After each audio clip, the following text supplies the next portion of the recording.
जी पता है sir. Next है शुभम नागर। शुभम। शुभम जी। शुभम का जी सर। सेकंड मुंह कैसे? शुभम हाँ, जी फेस पे शुभम लाइट नागर। नहीं है। लाइट नहीं है सर। फेस पे नहीं आ हाँ रही।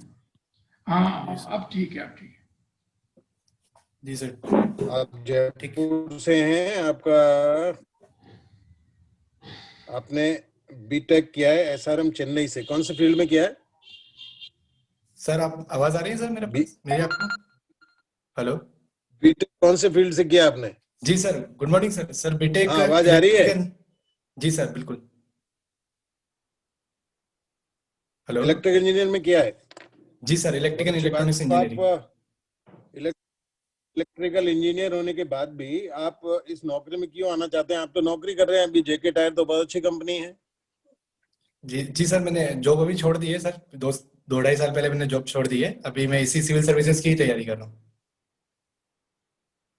तो इसमें क्या ऐसा लड्डू मिल रहा है आपको जो आप इसमें आना चाहते हैं?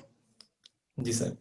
सर सबसे पहले तो टेक्निकल मेरे। एजुकेशन जी। लेने के और जी सर। सर एसआरएम मुझे चेन्नई लगता तो है। बहुत जी एस्टेब्लिश इंस्टीट्यूट है। बिल्कुल सर। बहुत पैसा खर्च बिल्कुल करके सर। आपने इंजीनियरिंग, बहुत फीस बिल्कुल लगती सर। है। जी सर। फिर इसमें क्यों आना चाहते सर मुझे लगता है कि मेरे अंदर कुछ ट्रेड्स हैं जो मुझे सिविल सेवाओं में ज़्यादा बेहतर योगदान देने में मदद कर सकते हैं, और सरकार के मिनिमम गवर्नमेंट और मैक्सिमम गवर्नेंस का बेटर पार्टिसिपेशन करने में मदद कर सकते हैं। इसलिए मुझे लगता है कि सिविल सेवाएं हैं? मेरे लिए बेहतर ऑप्शन है जीवन में। आप जैसे टेक्नोक्रेट्स ये नहीं सोचते कि हम अपना कोई काम शुरू करें और उसमें बहुत सारे लोगों को एम्प्लॉय करें, रोजगार दें? कोई नई शुरुआत आप भी तो कर सकते हैं। बिल्कुल सर, मैं आपकी बात से सहमत करता हूँ। इवन सर हमने कॉलेज में स्टार्टअप भी किया था, ऐसा नहीं है, इसी चीज को ध्यान में रखते हुए। लेकिन मुझे लगा कि मैं उससे ज्यादा बेहतर कंट्रीब्यूशन अगर मैं सरकार की जो योजनाएं, एग्जिस्टिंग योजनाएं हैं, उसको अगर इम्प्लीमेंट करता हूँ तो ज्यादा बेहतर ढंग से कंट्रीब्यूट कर पाऊंगा। तो आप क्या सोचते हैं कि वहां आपको सभी तरह की सुविधाएं मिलेंगी?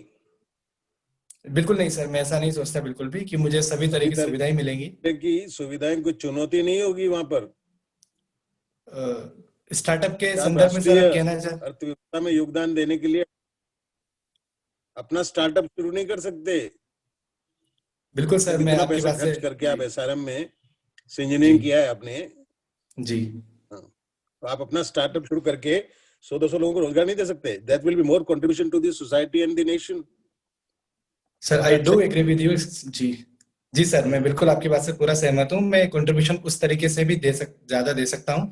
किंतु सर मुझे लगता है, क्योंकि मैंने एक स्टार्टअप पे वर्क किया हुआ है और मुझे अपने ट्रेड्स और स्टार्टअप के आगे जो चुनौतियां आती हैं उनको देखते हुए मुझे लगा कि मैं बेहतर रूप से कंट्रीब्यूशन अगर एग्जिस्टिंग मुझे योजना है उसको। जी। आप कोई नाम बता सकते हैं राजस्थान की सिविल सेवा में? राजस्थान में जो सिविल ऑफिसर्स हैं, सिविल एडमिनिस्ट्रेशन के, आरएस जी सर। आईएएस, कोई भी उनमें से जी कोई सर। बता सकते हैं जो टेक्निकल ग्रेजुएट होके और is contributing more to the state and the nation?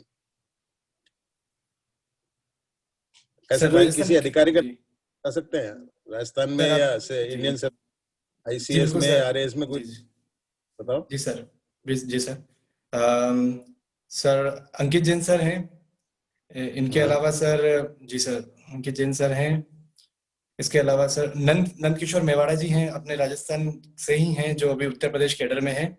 वो भी एक साइंस नहीं, ग्रेजुएट होके। जी। राजस्थान का बताओ। राजस्थान कैडर के। नहीं नहीं, आईएएस या आरएएस जो राजस्थान में नौकरी कर रहे हैं, उनमें जी कोई सर। ऐसा टेक्निकल ग्रेजुएट है जो अच्छा कंट्रीब्यूट कर रहा है प्रगति में, विकास में? सर अभी वर्तमान में 2016 के बैच में ही लगे हैं। आरएस अफसर की मैं जानकारी रख रहा हूँ सर इस समय। उपेंद्र जी शर्मा हैं। 2016 में ही लगे हैं। वो एक टेक्नोक्रेट है, चलो पेशे से कोई, इंजीनियर। जी सर। चलिए कोई बात नहीं। आप मुझे बताएं कि आरएएस अधिकारी के सामने क्या क्या चुनौतियां आ सकती हैं? सर चुनौतियों की हम बात करें तो चुनौतियां हर स्तर पर ही हमारे सामने एक आरएस अधिकारी के रूप में रहेगी। जैसे कि हम कह सकते हैं सबसे बड़ी चुनौती वो रहती है, वो रिसोर्सेज की कमी रहती है। और टारगेट्स हमारे सामने ज्यादा होते हैं, ज्यादा से ज्यादा जनसंख्या को उसका लाभ पहुंचाना होता है, चाहे किसी योजना हो। तो वो एक रहता है। दूसरा, लॉ एंड ऑर्डर को मेंटेन रखना हर समय। जब हम देख रहे हैं मल्टीपल चैलेंजेस हमारे सामने हैं, मल्टीपल मल्टीपल इश्यूज जब आए दिन सामने आते रहते हैं, तो उस समय लॉ एंड ऑर्डर बनाना एक बड़ी चुनौती सामने हो सकती है। और चूंकि हम देख रहे हैं कि समय के साथ क्राइम के पैटर्न बदल रहा है, क्राइम के पैटर्न में हम देख रहे हैं कि इस समय साइबर क्राइम काफी ज्यादा परेशान हो रहा है, तो वो जी शुभम जी, जी जी सर। आप ये मुझे बताएं कि एक प्रकार की चुनौतियां आप अपने कोई स्टार्टअप शुरू करके उसमें अगर उन चुनौतियों का सामना करेंगे तो ज्यादा अच्छा नहीं होगा आपके लिए भी और देश के लिए भी, समाज के लिए भी? जी सर, बिल्कुल मैं आपकी बात से एग्री करता हूँ। समाज के लिए और देश के लिए वो सही होगा, लेकिन मैं ये नहीं कह सकता कि वो ज्यादा सही होगा या कम सही होगा, क्योंकि स्टार्टअप चलिए सिर्फ कोई एक बात नहीं। जी जी सर। हाँ कोई बात नहीं। अपने जी यहाँ पर सर। एक बॉम्बे क्रॉनिकल नाम का एक अखबार निकलता था, है ना? जी सर। जी सर। उनके संपादक कौन थे? माफ कीजिए सर, उनके मुझे संपादक इस कौन बारे थे? में जानकारी, माफ कीजिए सर, मैं इस बारे में जानकारी नहीं रखता। चलिए, भारतीय पंचांग के अनुसार 12 महीनों के नाम मालूम है आपको? जी सर, मुझे मालूम है। बोलिए।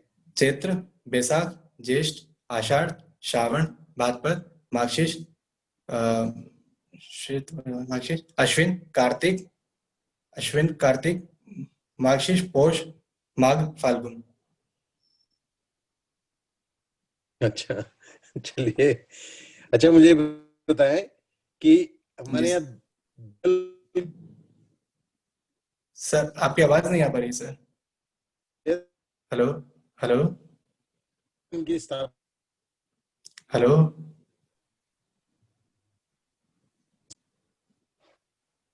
हेलो।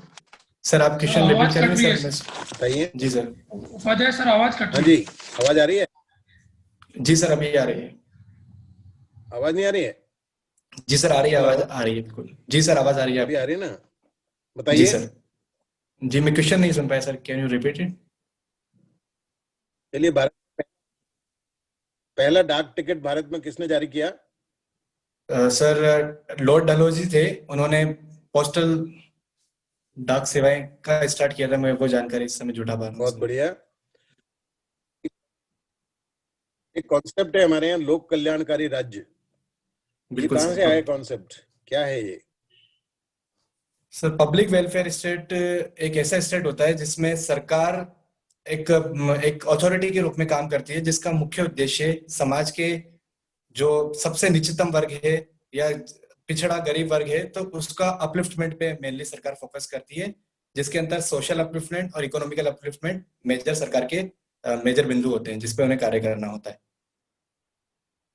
और सर, मैं दो इस बारे राजा में हुए मुझे हमारे यहाँ, जानकारी। एक तो महाराणा, चलो कोई बात नहीं। दो राजा हुए, आखिरी सवाल है मेरा। दो राजा हुए, एक तो महाराणा प्रताप और एक चंद्रसेन। जी सर। इनके बारे में कुछ बता सकते हैं आप? बिल्कुल सर। सर, राव चंद्रसेन मारवाड़ के एक राजा हुए हैं और महाराणा प्रताप मेवाड़ के हुए हैं। राव चंद्रसेन को मारवाड़ के प्रताप के रूप में भी जनरली हम जानते हैं।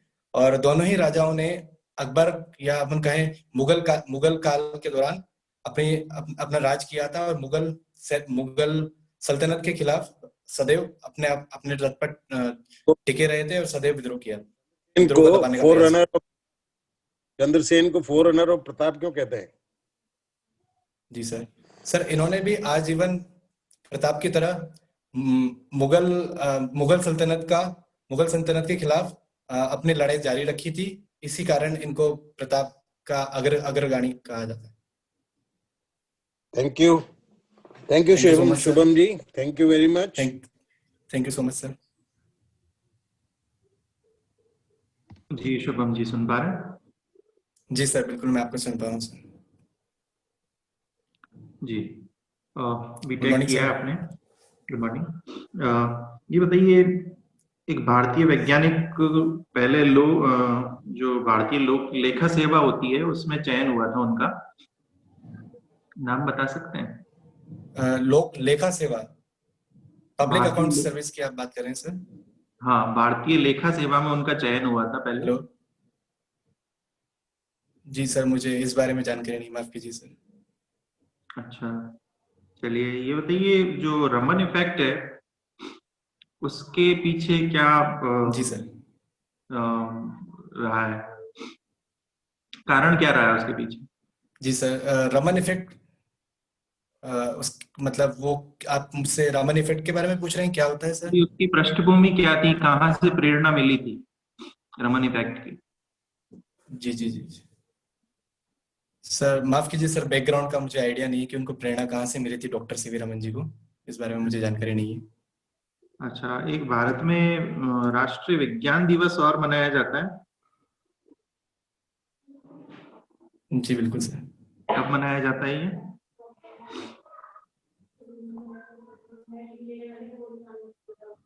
माफ कीजिए सर, मैं इस बारे में भी जानकारी नहीं जुटा पा रहा हूँ, मुझे याद तो था किंतु मैं जुटा नहीं पा रहा हूँ जानकारी। अच्छा, सीवी रमन का बर्थडे होता है क्या इस दिन?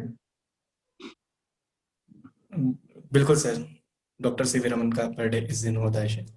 अच्छा, इनको नोबेल पुरस्कार मिला था रमन जी को, जी सर। कब जी मिला बिल्कुल था? सर। कब मिला था? सर एग्जैक्ट ईयर तो मुझे नहीं पता, लेकिन मैं गेस कर सकता हूँ, आप मुझे अलाउ करें तो। जी, गैस करिए। जी सर, 1928 में मिला था सर। 28 या 30? जी सर। श्योर नहीं आप? चलिए, 1930s का, 20s और 30s का एरा है सर। जी अच्छा, जी जी सर, बिल्कुल मैं श्योर नहीं हूँ, माफ ये कीजिए सर। बताइए, आपके जो रसायन शास्त्र आपने पढ़ा है उसमें जी सर। ये जो अभी एक न्यूज आई थी कि जो शहद होता है उसमें मिलावट की जा रही है, तो आप बता सकते हैं? सर कनेक्शन बीच में चला गया था। सर क्वेश्चन रिपीट कर पाएंगे सर? क्वेश्चन सर कनेक्शन बीच में चला गया था, केमिस्ट्री मैंने पढ़ी है जी। अभी ये न्यूज आई है कि जो शहद है उसमें मिलावट की जा रही है, तो आप बता सकते हैं जी सर। असली और नकली शहद की पहचान क्या होती है? सर पहचान के बारे में तो मुझे जानकारी नहीं है, लेकिन मैं न्यूज़ से बिल्कुल अवेयर हूँ कि अभी असली और नकली शहद के बारे में न्यूज़ आई। चलिए, क्या मिलाया जा रहा है शहद में? माफ, हेलो। जी, सुन पा रहा हूं मैं। जी सर, माफ कीजिए सर, मुझे बिल्कुल आइडिया नहीं है कि उसमें क्या मिलाया जा रहा है, उसको कैसे वो फ्रोजरी कर रहे हैं शहद के अंदर। चलिए, ये बताइए हिग्स बोसोन क्या है? हिग्स बोसोन सर एक तरह का पार्टिकल होता है जो साइंस के क्षेत्र में, बेसिकली फिजिक्स के क्षेत्र में काफी प्रचलित होता है। और ये हिग्स, इस पे एक रिसर्च भी चल रही है कि कहा जाता है कि अगर इस पार्टिकल का प्रॉपर अपन अगर इसकी ट्रेजेक्टरी का पता लगा लेते हैं और इसके कैसे ये ट्रेवल करता है, इसके एनर्जी का क्या क्वांटम होता है, और ये सब अगर इस पे रिसर्च चल रही है, अगर इसको पता लगा लेंगे तो आने वाले समय में ये एक क्रांतिकारी बदलाव ला सकता है साइंस के क्षेत्र। अच्छा, इसकी ये नाम क्यों है और इसको क्या दूसरा नाम है इसका, ये बता सकते हैं आप? सर बोसोन पार्टिकल इसके लिए जनरली एक टर्म और यूज किया जाता है। और गॉड पार्टिकल बस क्या होता है? बिल्कुल सर, गोड पार्टिकल भी शायद इसी को ही कहते हैं, इसी शायद हिग्स आप बोसोन को ही confirm कहते नहीं हैं। जी जी बिल्कुल इसी को ही कहते हैं। हिग्स बोसोन नाम के पीछे कोई रीजन है क्या? बिल्कुल सर, रीजन तो है, लेकिन किंतु मैं जानकारी नहीं जुटा पा रहा हूँ इस समय। अच्छा, जी चलिए, ये बताइए, अभी एक प्रसिद्ध मसाला व्यापारी का निधन हो गया है। प्रसिद्ध, मसाला व्यापारी, हेलो, प्रसिद्ध, जी सर बिल्कुल। क्या नाम था उनका? एमडीएच के सीईओ, उनका उनका नाम था धर्मपाल जी, और एमडीएच के सीईओ हैं वो सर। उन्हीं का निधन हुआ है 2 दिन पहले। अच्छा, कल हुआ है या 2 दिन पहले हुआ है? सर कल ही हुआ है, कल सवेरे, मतलब इवनिंग, नाइट वाला जो टाइम था, सवेरे अर्ली मॉर्निंग, उसमें डेथ हो कोई गया बात उनका। नहीं, मैं ये जानना चाह रहा था उनके व्यक्तित्व से एक प्रशासक को क्या सीख मिल सकती है? सर मुझे जो पर्सनली लगा वो यही कि चूंकि वो 10वीं ही पास किया है, 10th तक ही ग्रेजुएट हैं, और उसके बाद उन्होंने आके अपने ऊपर सेल्फ डिपेंडेंसी और सेल्फ ट्रस्ट रखते हुए अपने आप को, इस एम्पायर को खड़ा किया। तो मुझे लगता है एक प्रशासक को कितनी भी चुनौतियां जीवन में आए, लेकिन उससे घबराए बिना और रिसोर्सेज की कमी होते हुए घबराए बिना सदैव अपने मार्ग पर अड़िग रहना चाहिए, और जो टारगेट या जो विजन मन में रखा है उसको इम्प्लीमेंट करना चाहिए। अच्छा, चलिए ये बताइए, अभी राजस्थान सरकार की जो नई सौर ऊर्जा नीति है उसके बारे में क्या जानकारी है आपको? सर, सोलर एनर्जी पॉलिसी जो आई है, इसके अंदर सरकार का मुख्य उद्देश्य यह है कि 3 लेवल पे ये कार्य करने वाले हैं इसके अंतर्गत, जिसके अंतर्गत छतों और जो सिटीज के अंदर होते हैं सोलर रूफ पैनल लगाए जाएंगे। दूसरा, सरकार सस्ते दरों पे जमीन आवंटित कराएगी जहां पर सोलर पैनल लगाए जा सके, और वहां पे भविष्य में इलेक्ट्रिक व्हीकल की नीड को देखते हुए इलेक्ट्रिक चार्जिंग स्टेशन भी एस्टेब्लिश किए जाएंगे, और उसके लिए भी electricity duty, entertainment duty, land allotment duty, इन सब पे रियायती दी जाएगी। और इसी तरीके से सरकार ने एक सोलर के लिए भी अपना टारगेट रखा है 2023 तक। Sir, as far as I remember, 2023 तक 30 गीगावाट सोलर एनर्जी का प्रोडक्शन कैपेसिटी हमें राजस्थान में इंस्टॉल करनी। गुड। ये बताइए कब जारी हुई थी ये सौर ऊर्जा नीति नई वाली? जी सर 2018 में। श्योर है? सर मैं श्योर नहीं, माफ कीजिए सर, 2018 मुझे जानकारी में इस समय जुटा पा। अच्छा, ये सीज क्या होता है? SEEZ? SEEZ sir, you are talking about? बिल्कुल। Solar energy enterprising zone is stands for SEEZ. और राजस्थान के अंदर 3 डिस्ट्रिक्ट्स को सीज के अंदर कवर किया जाता है, जहां पर सोलर इंटेंसिटी कहीं ज्यादा है, काफी ज्यादा है, जिससे काफी ज्यादा हम सोलर एनर्जी प्रोड्यूस कर सकते हैं। तो इसके अंदर जैसलमेर, बाड़मेर और जोधपुर 3 मेजर डिस्ट्रिक्ट सीज में आते हैं। अच्छा, अदर कोई डिस्ट्रिक्ट है क्या जहाँ पर और पॉसिबिलिटीज हैं? बिल्कुल सर, राजस्थान के लिए इवन पूरा जो वेस्टर्न बेल्ट है, अरावली के वेस्ट साइड में हम देखते हैं, वहां सब जगह ही सोलर एनर्जी की पॉसिबिलिटीज अधिक। अजमेर इसमें हम ले सकते हैं, वो भी सोलर सिटी के अंदर काउंट है। जयपुर सोलर सिटी में काउंट है। अच्छा, एक तीसरा और है? सोलर सिटी में सर? जी, जयपुर, अजमेर और जोधपुर। Very good. अच्छा, ये बताइए डिजिटल टेरर क्या होता है? डिजिटल सर, मुझे कुछ समय दीजिए सोचने के लिए। जी, शुक्रिया सर। मैं जो जानकारी इस समय जुटा पा रहा हूँ, जब जो भी डिजिटल सेवाएं प्रोवाइड करने वाले प्रोवाइडर्स हैं, उन पे जब टैक्सेशन लगाया जाता है तो वो डिजिटल टेरर के रूप में डिजिटल। चलिए रहने दीजिए, सर, कोई बात नहीं। ये बताइए अभी जो लोग हैं बड़े स्तर पर कोरोना गाइडलाइन की पालना नहीं कर रहे हैं, तो इसके पीछे प्रशासन की नाकामी या शिथिलता भी है क्या?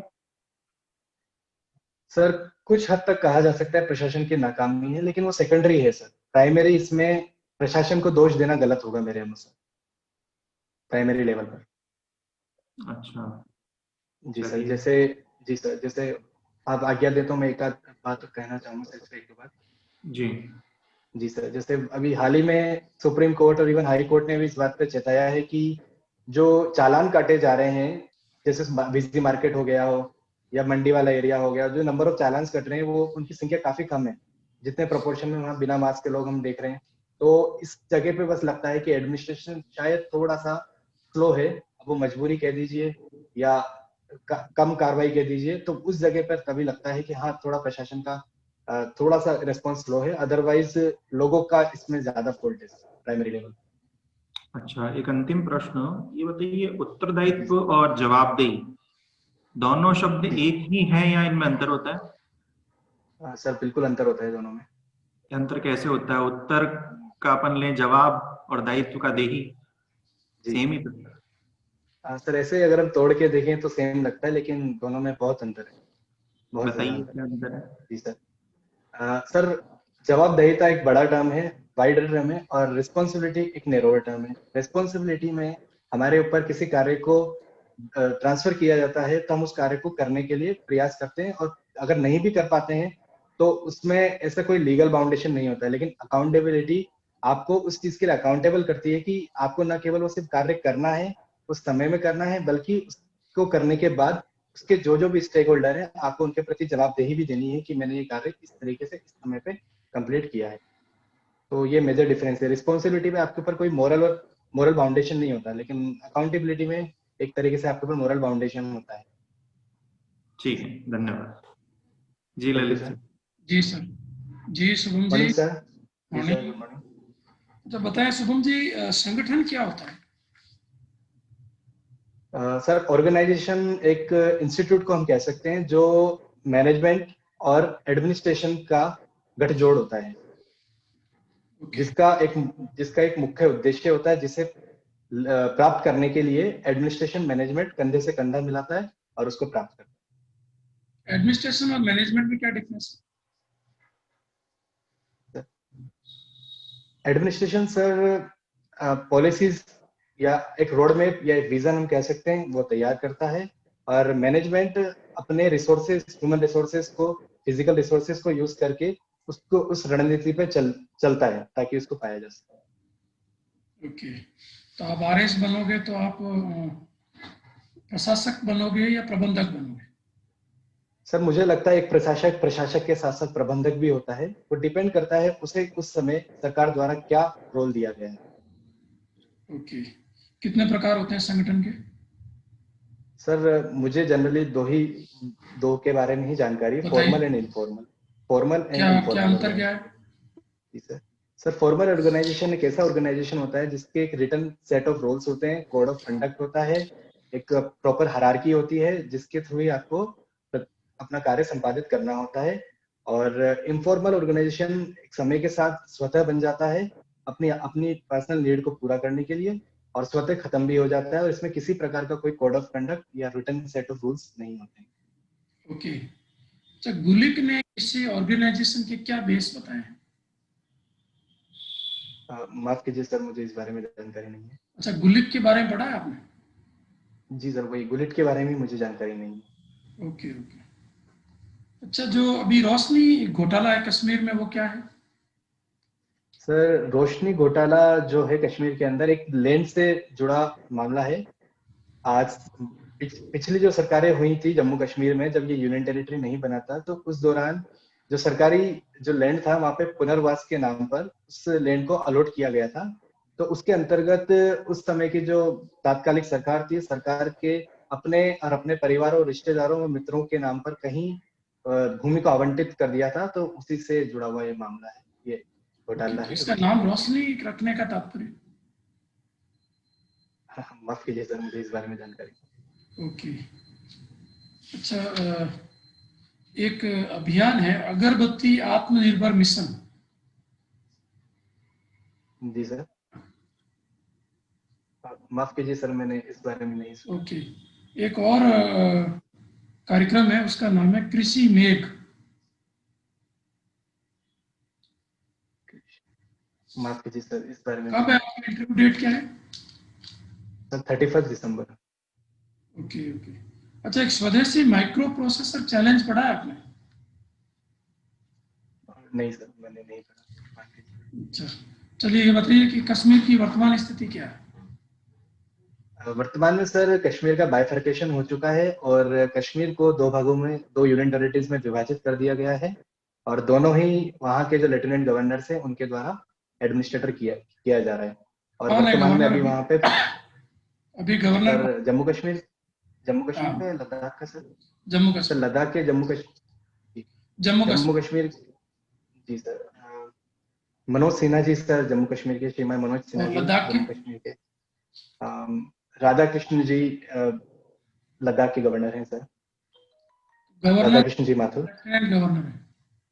सर, एलजी लेफ्टिनेंट गवर्नर हैं सर। ओके ओके, तो आप कंफ्यूज नहीं हो, पकड़े शब्दों के अनुसार, ध्यान रखें इसका। जी बताएं जी कि जी, माफ कीजिए सर। वहाँ उपराज्यपाल की नियुक्ति किस अनुच्छेद के तहत की जाती है? यूनियन टेरिटरीज के अंदर सर। हाँ। माफ कीजिए सर, मुझे आर्टिकल की जानकारी नहीं। ओके। अच्छा, एक राज्य का राज्यपाल और केंद्र शासित प्रदेश का उपराज्यपाल, इनमें कितना डिफरेंस जी है? सर। सर, दोनों में बहुत डिफरेंस होता है। दोनों में क्या एक क्या? Chief minister. जी सर। सर, राज्य का जो राज्यपाल होता है वो केंद्र का एजेंट होता है राज्य के अंदर। जो राज्य के अंदर लॉ एंड ऑर्डर अगर बिगड़ता दिखता है तो केंद्र को इंटरफेयर करने के लिए आह्वान कर सकता है या अपनी रिकमेंडेशन दे सकता है। वहीं बात करें एक यूनियन टेरिटरी के उपराज्यपाल की, तो वो केंद्र का डायरेक्ट एजेंट तो होता ही है और उस राज्य का नीति निर्धारण और नीति को लागू करने का मुख्य जिम्मा भी उसी के हाथ में होता है। वही Okay. राज्य के गवर्नर के केस में सीएम के हाथ में वो होता अच्छा, है। जी सर। राज्यपाल किस अनुच्छेद के तहत नियुक्त किया जाता है?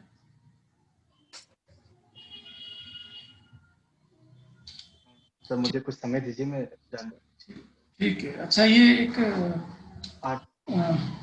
Article 163 sir. हमारे राजस्थान में जी सर। मंदिर कहाँ कहाँ है? राजस्थान में ब्रह्मा मंदिर। ब्रह्मा मंदिर सर पुष्कर के अंदर जो ब्रह्मा मंदिर है वो वर्ल्ड फेमस ब्रह्मा मंदिर है सर। बताइए। और इसके अलावा जी सर,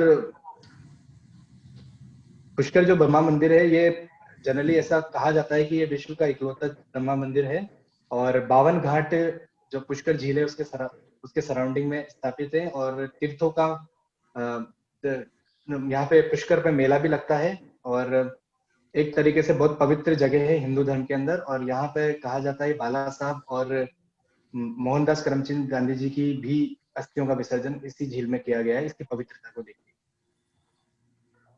ओके। और दूसरा ब्रह्मा मंदिर? क्या क्या हुए। सर दूसरा ब्रह्मा मंदिर भी राजस्थान में है, लेकिन मैं उसके बारे में जानकारी नहीं जुटा पा रहा। ओके। अच्छा, बता सकते हो हेला ख्याल क्या होता है? सर एक प्रकार का ख्याल ही होता है, नाटक होता है सर बेसिकली, कहाँ जो प्रसिद्ध राजस्थान के है? अंदर का। सर लाल सोट डोसा। राइट। जी सर। एक निम्बार्क संप्रदाय का केंद्र कहाँ है राजस्थान में? अजमेर के अंदर है सर। अच्छा, कहाँ पे अजमेर में? सर जहां तक मुझे याद आ पा रहा है सलेमाबाद में। ओके ओके, ठीक है। मेरा अंतिम प्रश्न, जी अरुण सर। राय का नाम सुना है आपने? अरुणा राय जी का? हाँ, जी सर बिल्कुल सुना है मैंने। बताइए उनके बारे में। सर अरुणा राय एक तरह की समाज सेविका थी जिन्हीं के प्रयासों से मजदूर किसान शक्ति संगठन ने उनके साथ मिलकर राजस्थान में राइट टू इंफॉर्मेशन एक्ट लाने के लिए प्रयास किया और उन्हीं के प्रयासों से सन 2000 में यहाँ पर एक्ट पारित हुआ और 2006 में राजस्थान इंफॉर्मेशन कमीशन की स्थापना। ओके। इनको एक पुरस्कार भी मिला हुआ विश्व का। माफ कीजिए सर, मुझे इस बारे में जानकारी। ओके जी, उपाध्याय सर। शुभम जी, गुड मॉर्निंग सर। बहुत अच्छे जवाब दिया आपने। जी सर। बहुत अच्छे जवाब दिया आपने, जी लेकिन शुक्रिया सर। कहाँ कमी है आपको पता लग गई होगी। बिल्कुल सर, सामान्य जो करंट हमारे मेरा। भारत का जितनी बात है उसको रहना चाहिए आपको, जनरल जी सर। हिस्ट्री, और be ready for the questions जी sir. Asked about your career, है ना। Of course. कुछ अच्छे तैयार करके आना कि ताकि जी ये सर। सवाल पूछे जाएंगे कि आप बिल्कुल इतना बढ़िया कॉलेज से करके आए हैं, इतना पैसा खर्च करके आए हैं, फिर तो you must be ready for that, right. Yes sir. एक दूसरी सबसे बड़ी कमी मुझे नजर आई, आपसे हिंदी में पूछ रहे हैं, आप अंग्रेजी में जवाब दे रहे हैं। अगर आपको हिंदी में पूछा है तो हिंदी में जवाब दें, आप अंग्रेजी में पूछा जाए तो आपको अंग्रेजी आती है तो अंग्रेजी में जवाब दें, नहीं तो कहने जी के सर। साथ मुझे हिंदी में ही बोलना अच्छा लगता है, जी ठीक सर। है। डे टू डे की सूचनाएं आपको ध्यान होनी चाहिए, जी मेरी कमी है सर। है ना। अपने ज्ञान करंट नॉलेज के बारे में थोड़ी कमी नजर आई मुझे। जी आपकी जी सर। पर्सनालिटी अच्छी, जैसे रोशनी घोटाला कितना चर्चा में रोज अखबारों में आ रहा है ना। जी जी पूरा जी। वहाँ के जो पूर्व मुख्यमंत्री है वो सब उसमें है, मुख्यमंत्री। और जी खुद ने भी बहुत सारी, आपको पता नहीं है तो आपको कई चीजें मालूम है, फिर भी आपको कॉन्फिडेंस नहीं है। आप कह रहे हैं साहब, आप मेरे ख्याल से, या आप कह रहे हैं जहां तक याद कर पा रहा हूँ, आपको मालूम था कि सलेमाबाद में है। कॉन्फिडेंस रखिए आप, जी सर। कॉन्फिडेंस के साथ जवाब देंगे। थोड़ा टर्नआउट ठीक करना पड़ेगा आपको, जी आपके सर। बाल को ठीक करना पड़ेगा। सर्दी में हो सकता है जी आज नहीं कर पाए हो, नहाए नहीं होंगे, हो सकता है, बिल्कुल सर। लेकिन ये ठीक करना पड़ेगा। बाल ठीक रखने पड़ेंगे, क्लीन शेव रखना पड़ेगा, बटन खुले हुए हैं आपके, आपकी शर्ट प्रेस नहीं है, ये सब चीजें। और सर्दी में सर्दी के कपड़े पहन के जाना होगा। जी सर। दिसंबर लास्ट में तो बहुत ज्यादा सर्दी पड़ेगी, बिल्कुल तो इन सर। चीजों का आप जरूर ध्यान रखें, ठीक है जी ना। सर। बाकी तो आपका परफॉर्मेंस बहुत अच्छा है, बहुत अच्छे जवाब मालूम है आपको, लेकिन आपको लगता है कि कॉन्फिडेंस नहीं है, जी है ना? सर। और आपकी स्माइल भी चेहरे पे है, आपके पॉजिटिविटी भी नजर आती है ना? राइट। जी सर। सर एक शुभकामनाएं। क्वेश्चन पूछना था सर। जी सर। आप पूछो। हेलो। जी सर, मैं क्वेश्चन पूछना चाह रहा था। हाँ बोलिए। सर जैसे रोशनी बोलिए। घोटाला, जी सर, रोशनी एक्ट वाला जो घोटाला है अपन उसकी बात चर्चा कर रहे थे, या वो क्वेश्चन जब मुझे पूछा गया था तो मुझे यह भी पता था उमर अब्दुल्ला और फारूक अब्दुल्ला में कौन। रोशनी, रोशनी क्यों कहते हैं उसको? सर वो तो मुझे रोशनी जानकारी क्यों नहीं है कहते सर। हैं ये नहीं बताया आपने? नहीं सर, वो तो मुझे अभी भी याद जानकारी नहीं नहीं है है मैं। आपको? जी नहीं, मुझे नहीं हाँ, पता। तो सर मैं ये और जानना क्या चाह पूछ रहा रहे था, थे? जैसे जैसे उस समय सीएम जो थे, अब जब भी कभी अगर हम इंटरव्यू में हमसे इस टाइप के जब क्वेश्चन पूछे जाते हैं तो हम सीएम का नाम लें या नहीं लें, या तात्कालिक क्यों नहीं सरकार ले? बोल दें। नहीं, सीएम का नाम लीजिए आप कि उन्होंने रोशनी के नाम पर पड़ोसी जो चले गए थे उनके यहाँ बिजली के कनेक्शन लगे हुए थे, है ना? तो उनके बिजली के कनेक्शन को अपने नाम करवा लिए, पड़ोसी के मुसलमान के नाम, अच्छा। है ना? इसलिए उसको रोशनी एक्ट 100 रुपए लेके रोशनी एक्ट के हिसाब से उनके इलेक्ट्रिक जो कनेक्शन थे उनको ट्रांसफर करवा लिया।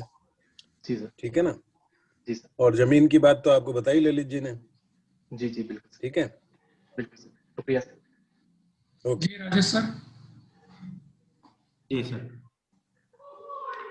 जी देखिए शुभम जी, जी सर।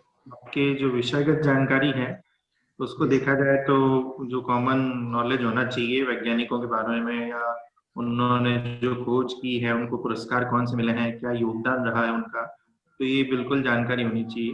बिल्कुल सर, स्कूल में मेरे ही पास सिखा दिया जाता है ये सब, तो जी इसको आप अपडेट करिए। हिग्स बोसोन क्या है इसके बारे जी में ज्यादा स्पष्ट नहीं थे, आपको हिंट दिया गया तब आपने पूरा इसको बताया। आप जिस फील्ड से हैं, ऊर्जा नीति क्या है अभी राजस्थान की, कब जारी की गई, इसके बारे में आप कंफर्म नहीं थे। एक रसायन विज्ञान से आपसे प्रश्न किया गया, असली और नकली शहद में क्या अंतर होता है। ठीक है, तो ये बताना चाहिए था, जी सर। बेसिक नॉलेज है।